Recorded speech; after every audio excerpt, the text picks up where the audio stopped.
Muitas das vezes o problema não está naquilo que não temos, mas no que exatamente nós temos, mas desconhecemos. Na aula de hoje eu vou ensinar para si algumas, ou melhor, duas heranças que nós temos em Cristo Jesus e que são indispensáveis. Mantenha-te no meu perfil. Hoje quem fala para si é o Paulo Serrão Sebastião, e neste perfil você aprende que não precisa de mais motivação, mas de alinhamento correto com base à palavra de Deus e aos princípios funcionais, para que então você possa viver o seu propósito, conhecendo a sua identidade e chegar ao destino que Deus desenhou para a sua vida.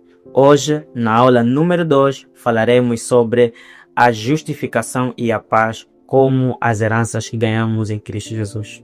O homem foi feito para viver a vontade de Deus e viver uma vida perfeita, mas infelizmente, a partir do momento que desobedece a Deus, ele dá abertura ao pecado. Como a Bíblia também nos ensina em Romanos, que por um mesmo homem entrou o pecado, e com esse pecado entrou a morte para todos. Então você compreende que Adão foi o homem que sujeitou a humanidade ao pecado. É como se existissem apenas dois homens. Na verdade, existia apenas humanidade formada por dois homens, Adão e Eva. E entenda que esses homens foram infeccionados não por vírus comuns nem bactérias que nós conhecemos, mas eles foram infeccionados pelo pecado, e esse pecado foi passado de geração a geração, porque todos os homens ou toda a humanidade nasce de Adão e da Eva. Então todos os homens nascem debaixo dessa condenação, debaixo dessa natureza onde o pecado abunda. Mas é preciso compreender que quando Deus diz ao homem que não comece do fruto do bem e do mal que estava no meio do jardim, era para o homem se guardar do próprio Deus, porque exatamente no momento em que o homem comeu, o homem declarou-se inimigo de Deus. Ou seja, quando o homem come do fruto que estava no meio do jardim, o homem transforma a sua natureza, o homem corrompe a sua identidade e torna-se declaradamente inimigo de Deus. E existem vários textos que podem sustentar essa percepção. Mas antes de eu falar, não esqueça, prepare já o teu caderno, a tua lapiseira, porque já começamos. E eu sei que talvez você ainda não o fez, então coloca a pausa e vai lá. Tira o caderno, a lapiseira, porque hoje nós estamos a falar coisa maravilhosa. Isaías capítulo 59, versículo 2 diz assim: no entanto, são as vossas maldades que fazem separação entre vós e o vosso Deus. Vou terminar por aí. Então, os pecados, as nossas maldades, nos separam de Deus. Repara que esse texto não diz que os nossos pecados separam Deus de nós, mas os nossos pecados nos separam de Deus. Existe um outro texto que vem fundamentar também um pouco a respeito disso, que é exatamente em Romanos capítulo 3, versículo 23, diz assim: porque todos pecaram e estão destituídos da glória de Deus. Na transmissão está escrito que todos pecaram e estão separados da glória de Deus. O que é destituir? É desfazer uma instituição. Nós fomos destituídos, nós fomos separados da presença de Deus. Por quê? Por causa do pecado de Adão e Eva. E é simples de compreender isso. Isso não é apenas espiritual, mas isso também se viu geograficamente, porque se você prestar atenção em Romanos, em Gênesis, quando Adão e Eva cometem um pecado, Deus os julga segundo a sua santa justiça. Deus manda o homem sair do jardim, mostrando exatamente que não é Deus que devia sair do jardim, mas é o homem que devia sair do jardim, porque é o homem que estava comprometido e poderia danificar aquele ambiente. Então você consegue perceber que o homem não foi apenas separado de Deus espiritualmente, mas foi separado também fisicamente. Veja, quando o homem peca, quando o homem come do fruto que estava no meio do jardim, o homem compromete a sua identidade, e a sua identidade não se torna mais espiritual.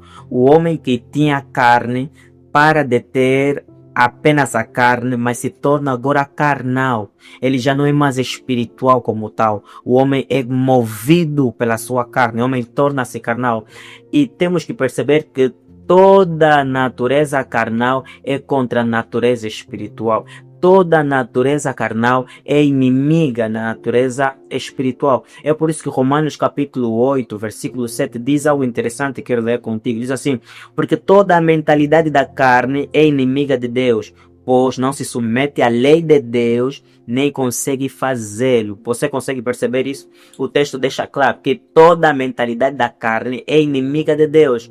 Quando Adão pecou, tornou-nos a todos inimigos de Deus. Tornou-nos a todos pessoas que não eram das confianças de Deus. Pessoas que não eram amigas de Deus. Então, quando Adão peca, nós somos afastados de Deus. A nossa natureza, sobretudo, declara para Deus, nós somos inimigos. E veja como o texto de Romanos capítulo 7, capítulo 8, versículo 7 diz: porque pois não se submete à lei de Deus, nem consegue fazê-lo. Você consegue perceber que a natureza humana, a natureza do homem, a natureza que ganhamos pela queda de Adão, não consegue obedecer a Deus, e mais, não consegue sequer se submeter, se sujeitar a Deus. Quer dizer que a natureza carnal não consegue se sujeitar a Deus para ter a salvação. E isso é muito interessante, só para tu entenderes. Esse texto está a dizer que a natureza, a mentalidade carnal não se sujeita a Deus. E veja, não há como o homem ser salvo se não se sujeitando a Deus. E é aí onde entra a graça. A graça faz com que nós tenhamos um poder que não poderíamos ter para me sujeitar a Deus. É por isso que todos aqueles que são filhos de Deus são conduzidos pelo Espírito de Deus, e como consequência dessa condução, elas se submetem, essas pessoas se submetem naturalmente a Deus. Então você consegue ver, segundo Romanos capítulo 8, versículo 7, que nós nos declaramos, segundo a natureza que nós temos, inimigos, inimigas de Deus. Romanos capítulo 5, versículo 10. Ora, se quando éramos inimigos de Deus, estás a ver? Quando éramos inimigos de Deus, fomos reconciliados com Ele mediante a morte de seu Filho. Amado, deixa eu te dizer uma coisa. Todas as pessoas nascem na condição de pecadores. Todas as pessoas nascem na condição de caídos. Todas as pessoas nascem na condição de inimigos de Deus. Todas as pessoas nascem na condição de serem inimigas, adversárias de Deus. Não é à toa que Tiago 4:4 também diz: amados, aquele que não é amigo de Deus torna-se inimigo de Deus. Aquele que ama o mundo torna-se inimigo de Deus. E quem se torna amigo de Deus torna-se inimigo do mundo. Então você compreende que a tua natureza, a natureza natural com a qual nós nascemos em Adão, ela nos faz ser amigos do mundo e automaticamente inimigos de Deus. Mas, irmão Paulo, a história termina por aí? Não, você precisa compreender Romanos capítulo 6, versículo 23 diz algo interessante a respeito do pecado. Ele diz assim: porque o salário do pecado é a morte, mas o dom gratuito de Deus é a vida eterna por meio de Cristo Jesus, nosso Senhor. O salário do pecado é a morte. Veja, nós nos tornamos inimigos de Deus. E porque nos tornamos inimigos de Deus, e por nascermos em Adão, que cometeu o pecado, e como o salário do pecado é a morte, nós todos estamos sujeitos a essa morte. Não é uma morte física, simplesmente, mas é uma morte espiritual, que Isaías 59, versículo 2 vai explicar. Que nós somos separados de Deus. Mas aí a Bíblia nos ensina coisas extraordinárias, que Cristo morre. Mas entenda, por que Cristo morre? Porque nós nos colocamos em dívida com Deus. Quando o homem peca, o homem declara: eu agora tenho uma dívida com Deus, a morte. Mas entenda que essa morte não é apenas uma morte física, reitero, mas é uma morte espiritual. O homem passou a dever a Deus. Deixa eu te dizer assim: todo inimigo de Deus deve ser morto. Tudo que se coloca contrário a Deus deve ser morto. Deixa eu te dizer, Deus é luz, e Deus, quando chega, dissipa as trevas. Então as trevas, a natureza que nós tínhamos, ela tinha um tempo limitado, e ele deveria ser julgado e condenado. Porque deixa eu te dizer, todo pecado será julgado. Quando um homem comete crime segundo a legislação, ele deve ser julgado. E não somente julgado, mas condenado de acordo com os princípios, de acordo com as leis E deixa eu te dizer, segundo a lei de Deus, o salário do pecado era a morte. Então deixa eu entender. Qual seria a única forma da ira de Deus se apagar? Qual seria a única forma da ira de Deus desaparecer? Qual seria a única forma? A morte. Porque a Bíblia diz em Romanos capítulo 6, versículo 23, porque o salário do pecado é a morte, mas o dom gratuito de Deus é a vida eterna, por intermédio de Jesus Cristo. Por intermédio de Cristo Jesus, nosso Senhor. Então deixa eu perceber, a ira de Deus só vai se apagar quando houver morte. Sim. E aí você consegue perceber que nós temos duas dispensações. Dispensações é um termo teológico para dizer de como Deus se apresenta ou trata o homem ao longo do tempo. Temos o tempo da lei e temos o tempo da graça. O homem matava animais para que o seu pecado fosse perdoado. Mas nós entendemos ao longo da leitura bíblica que o sacrifício que os homens faziam, que os sumos sacerdotes e os sacerdotes faziam, não apagava o pecado do homem, encobertava, cobria. Então o sangue dos bezerros, dos animais que eram esforçadamente vistas como perfeitas aos olhos dos homens, mas que aos olhos de Deus eram perfeitos, não eram suficientes para apagar os pecados. Eles apenas poderiam fazer que poderiam encobrir o pecado. E só que tudo que é coberto, um dia é descoberto. Então o problema do pecado ainda não havia sido satisfeito. E o que aconteceu para que o problema do pecado então fosse satisfeito? Para entender isso, vamos em Isaías. Se o homem pecou, o homem deve morrer. Só que a morte física do homem não é suficiente para que a ira de Deus terminasse. Não era suficiente para que a ira de Deus fosse apagada. E é por isso que você vai entender, amado irmão, que desde Adão até antes de Jesus, muitos outros homens morreram, mas não foram essas mortes suficientes para que Deus, ou para que a ira de Deus fosse apagada. Porque esses homens morriam, mas o pecado ainda continuava a governar. Mas eu quero te mostrar o que aconteceu para que a ira de Deus fosse apagado, para que a ira de Deus fosse resolvido, para que essa dívida que nós tínhamos fosse pago. Porque deixa eu te entender, se o salário do pecado é a morte, significa que todos aqueles que pecam têm um salário, e é literalmente a morte. E você consegue perceber que todos aqueles que vêm antes de Jesus morriam, mas o pecado, o salário do pecado ainda não era pago para a humanidade. Aí vem Isaías capítulo 53, veja o que a Bíblia diz. Versículo 5 diz assim: mas de fato ele foi traspassado por nossas próprias culpas. Está falando de Jesus. Foi esmagado por conta das nossas iniquidades. Uou! Estás a perceber isso? É que o pecado é tão sério, mas tão sério, tão condenável, inimigo de Deus, que Deus colocou o seu filho na condição de pagar o pecado. Entenda isso. Mas de fato ele foi traspassado por causa das nossas culpas. Foi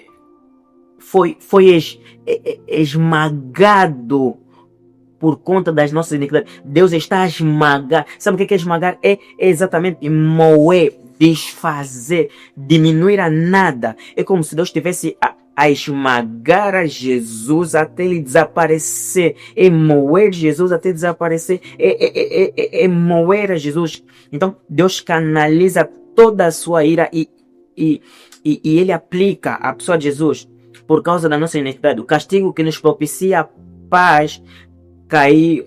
Deixa eu ver. O castigo que nos propiciou a paz caiu todo sobre ele, e mediante as suas feridas fomos curados.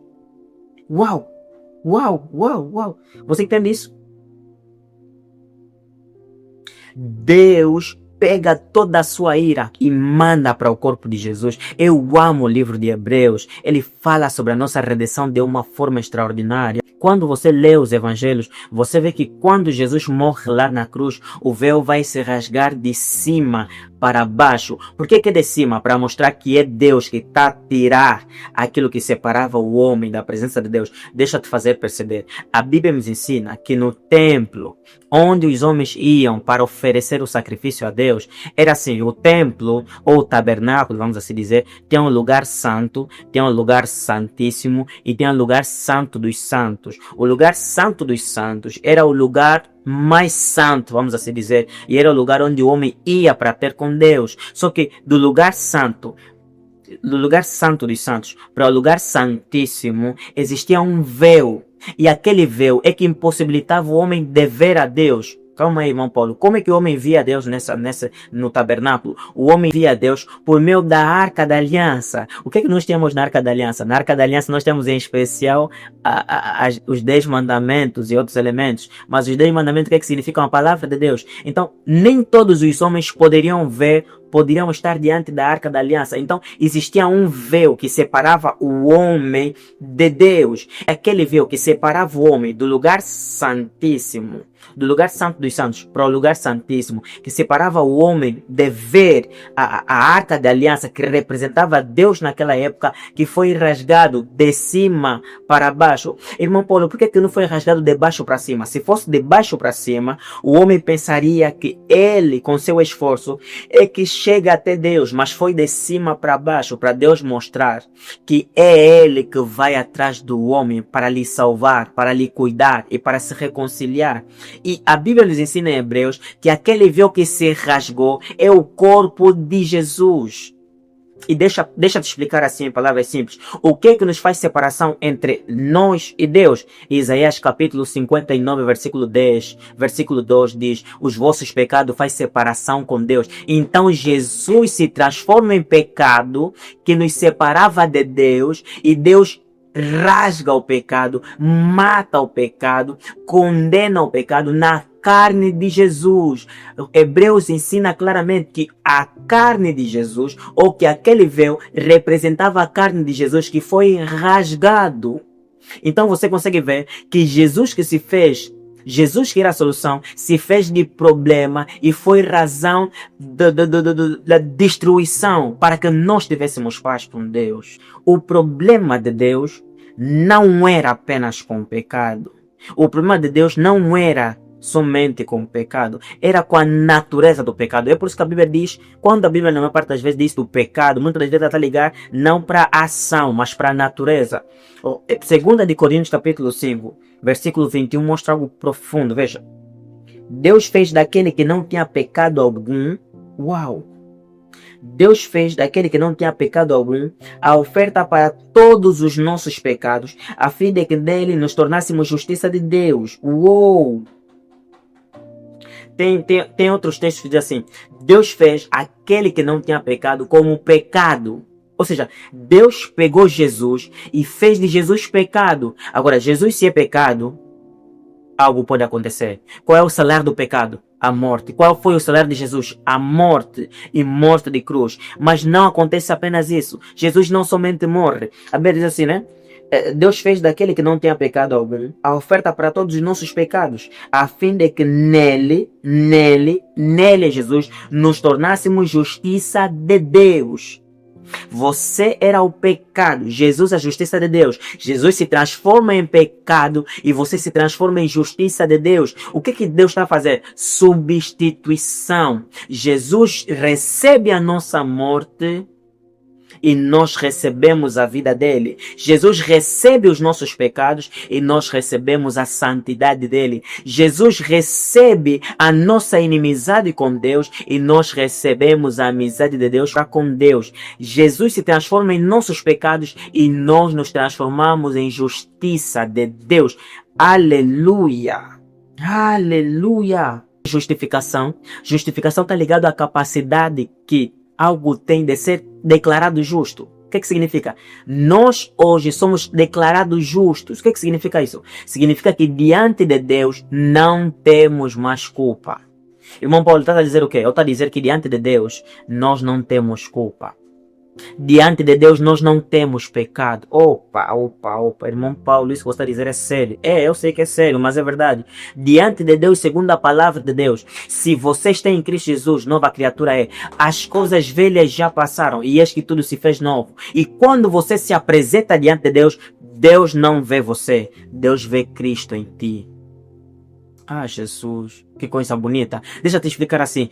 Quando você está na presença de Deus, Deus não vê você, Deus vê a Jesus. E quando você estava na cruz, deixa eu dizer, quando você vai diante de Deus, Deus não vê você, Deus vê a Jesus. E quando Jesus estava no madeiro e na cruz, ele não via Jesus. Deus não via Jesus, o seu filho amado, ele via Paulo, Joana, Regina, Ana, Antônio, Noêmia, Menga, Felipe, ou seja, todos nós estávamos em Cristo Jesus. Quando Deus olha para Jesus, não vê Jesus, só vê um monte de homens, um monte de pecados. O pecado de todos os tempos foram resolvidos num só momento, por meio de Cristo Jesus naquele madeiro, na cruz.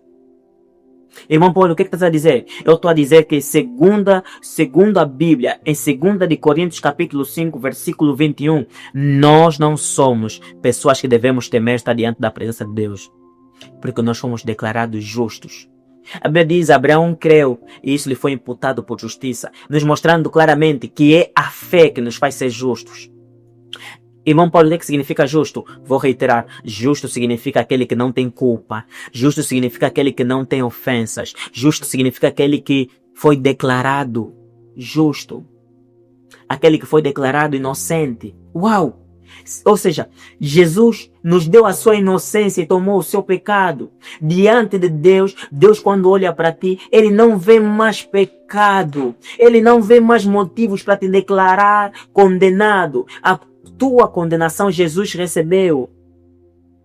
A sentença de Jesus, Deus nos deu. E a sentença de Deus, a sentença de Jesus, Ele nos deu, declarados como justos. E a nossa sentença, Ele tomou culpado. Ele foi achado culpado. Ele não foi achado em pecado. A Bíblia diz que Ele, em forma de homem, não foi achado nele pecado nenhum. Mas Ele se transformou em pecado. Você consegue perceber isso? Eu sempre digo, o pecado é mais perigoso do que o pecador. Porque é o pecado que torna o homem pecador. E Jesus tornou-se o pecado, tornou-se a natureza pecaminosa, tornou-se todo o pecado. E Deus moeu, e Deus desfez, e Deus destruiu todos os pecados de uma só vez em Cristo Jesus. Amado, compreenda, se você verdadeiramente está em Cristo Jesus, se você de fato nasceu de novo em Cristo Jesus, se você de fato aceitou Jesus como teu suficiente Senhor e Salvador, entenda, você não é pecador, você é a justiça de Deus. Eu quero parar aqui um pouco para você compreender isso. Você vai ler a Bíblia toda e você nunca vai ver a Bíblia te chamar de pecador.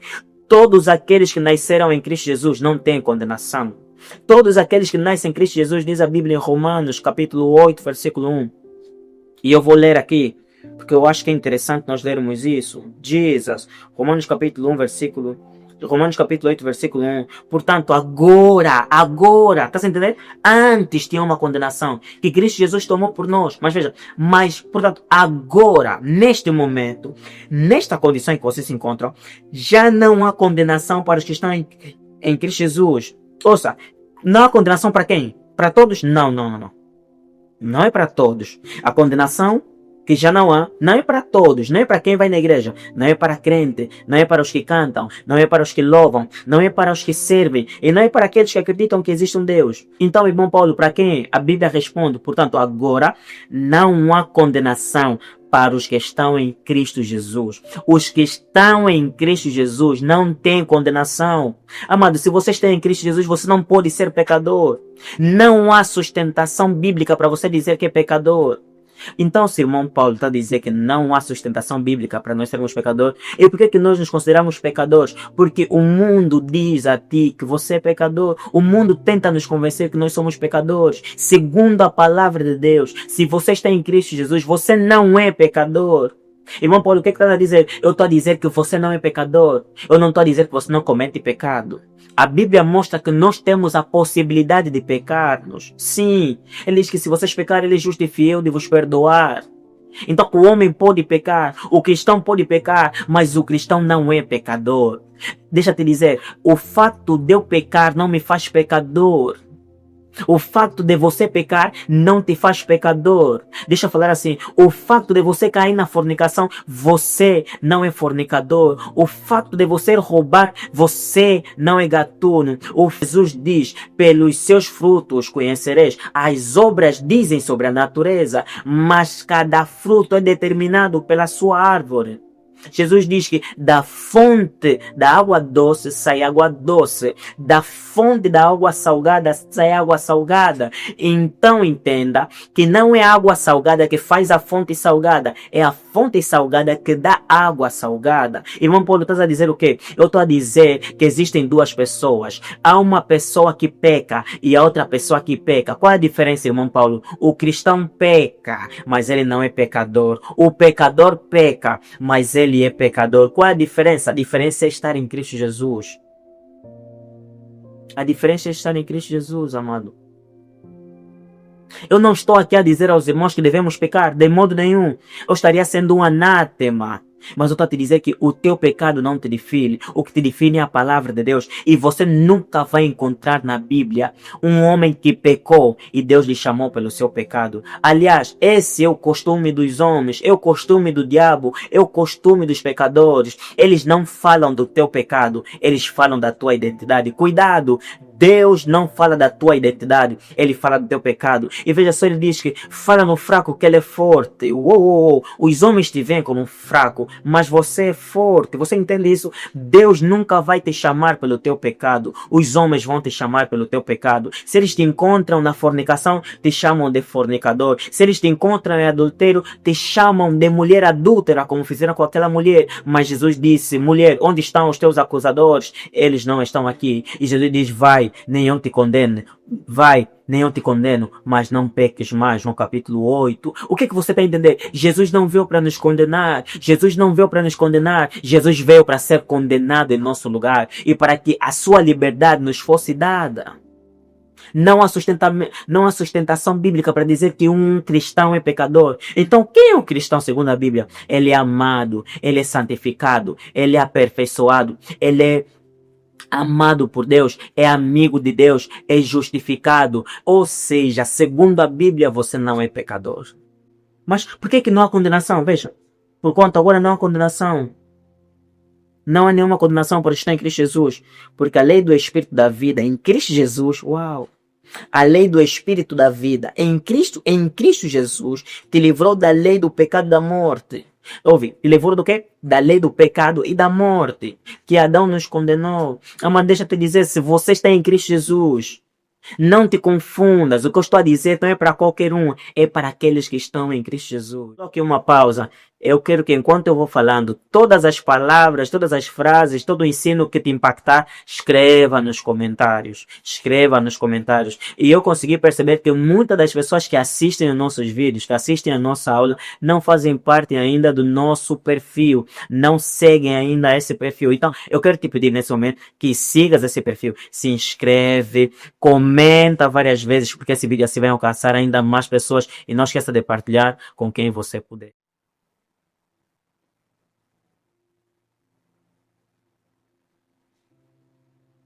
Então é preciso nós compreendermos, amados, que nós já não somos inimigos de Deus. Deixa-te mostrar isso.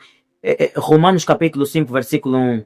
Diz assim: sendo, pois, justificados pela fé, temos paz com Deus por nosso Senhor Jesus Cristo. Eu amo a palavra de Deus. Sendo, pois, justificados pela fé. Você consegue perceber isso? Você não é justificado. Você não é declarado justo. Você não é declarado inocente diante de Deus. Você não é declarado sem culpa diante de Deus pelo que você faz. Não. Somos justificados pela fé. O que significa isso? Você quer no que Jesus fez e o que Jesus fez afeta a tua vida. E não é o que você fez e não são os teus méritos. Não. Não é o que você faz que te torna justo diante de Deus. Não é o que você faz que te torna inocente diante de Deus. Não é a tua oração, meditação, jejum. Nada disso te torna santo. Nada disso te torna inocente diante de Deus. Não. O que me torna então inocente? É o sacrifício de Jesus. Quando eu olho a morte de Jesus, eu recebo aquilo como sacrifício feito por amor a mim. Eu me torno justo. É a fé que me justifica. Veja o que ele diz.